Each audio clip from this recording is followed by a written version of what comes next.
নমস্কার বন্ধুরা, সৌমি কিচেনে সবাইকে স্বাগতম। আশা করি সবাই ভালো আছো, আমিও ভালো আছি। আজ আমি একটা নতুন রেসিপি নিয়ে এসেছি। রেসিপিটা পুরো দেখবে তোমরা, আশা করি ভালো লাগবে।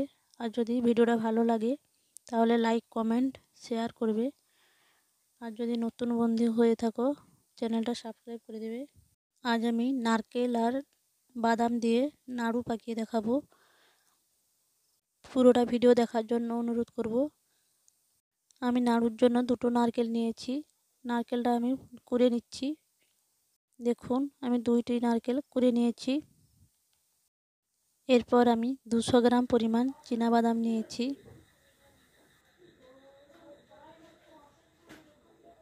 এখন আমি কড়াই বসিয়ে কড়াইয়ে তেল দিয়ে দিচ্ছি।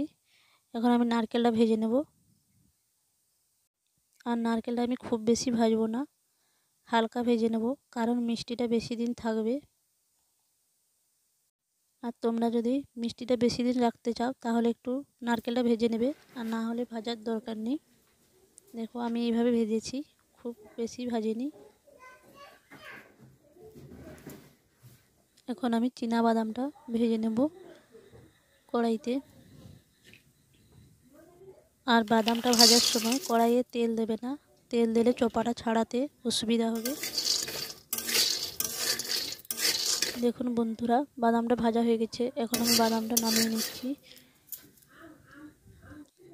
এরপর সেই কড়াইয়ে 1 বাটি পরিমাণ জল নিয়ে নিচ্ছি।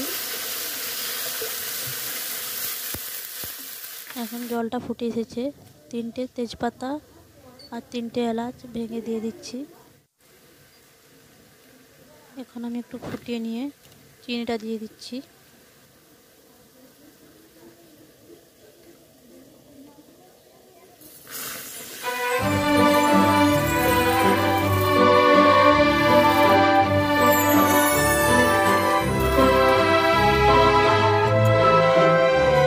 এখন আমি চিনিটা ভালো করে নেড়ে চেড়ে মিশিয়ে নেব জলের মধ্যে।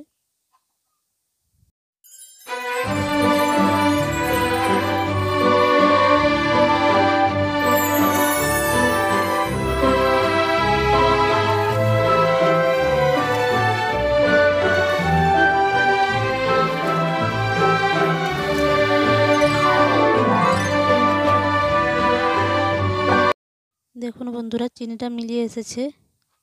এখন ভাজা নারকেলটা এর মধ্যে দিয়ে মিশিয়ে নিচ্ছি।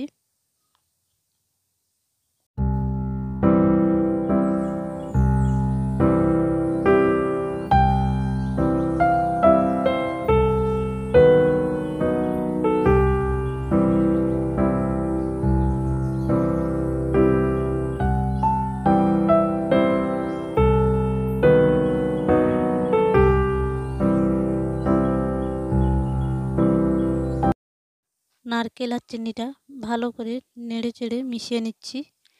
এরপর বাদামটা যে ভেজে রেখেছিলাম ওটা ভালো করে খোসা ছাড়িয়ে গুঁড়ো করে নিয়েছি হালকা, ওটা দিয়ে দিচ্ছি। বাদাম আর নারকেলটা ভালো করে মিশিয়ে নিচ্ছি। বাদাম আর নারকেলটা ভালো করে মেশানো হয়েছে। এখন আমি একটু ফুটিয়ে নেব। 3 থেকে 4 মিনিট ফুটিয়ে নিচ্ছি।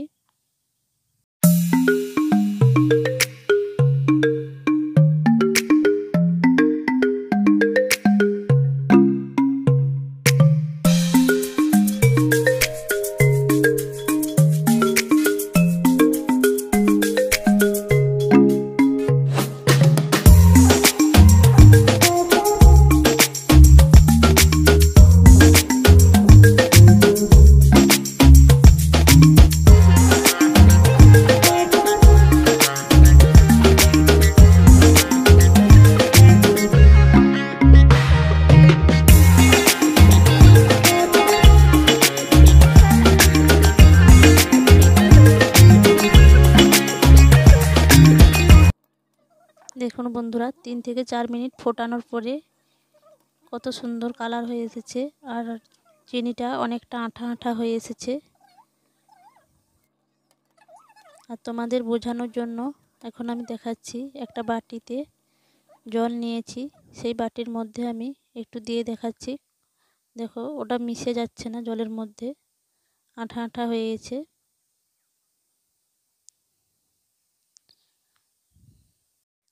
আর তোমরা যদি নারকেল লাড্ডু বানাতে না পারো তাহলে এইরকম পদ্ধতিতে দেখবে তোমরা জলে দিয়ে, তাহলে কোনো অসুবিধা হবে না। এখন আমি গ্যাসটা বন্ধ করে দিয়েছি। এরপর কড়াইয়ে আর একটু নেড়ে নিচ্ছি, 2 থেকে 3 মিনিট নেড়ে নিচ্ছি। হালকা ঠান্ডা হয়ে গেলে আমি থালাতে দিয়ে দেবো। আর আমি দুটো থালা নিয়েছি, থালার মধ্যে আমি ঘি মাখিয়ে রেডি করে রেখেছি। এখন আমি দেখুন বন্ধুরা, দুটো থালাতে আমি ঢেলে নিয়েছি। একটু গরম থাকতে নাড়ুগুলো পাকিয়ে নিতে হবে। এখন আমি তেজপাতাগুলো বেছে ফেলে দিচ্ছি।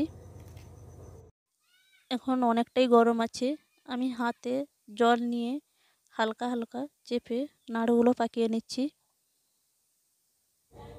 দেখুন বন্ধুরা, সবগুলো নাড়ু পাকিয়ে নিয়েছি, কত সুন্দর লাগছে দেখতে নাড়ুগুলো।